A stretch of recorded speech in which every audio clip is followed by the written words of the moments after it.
Welcome. In front of me is a Motorola E5 Play, and I'll show you how to take a screenshot. So, to take a screenshot you will need to open some content that you want to capture. So I'm just gonna go into, say, the browser, and for instance it's gonna be YouTube, I guess. And you will hold the power button and volume down. And as you can see, now the screenshot has been taken and it will be found in the photos. As you can see. Keep off.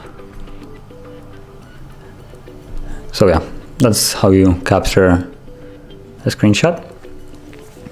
If you like this video, hit like button and subscribe, and I'll see you in the next one.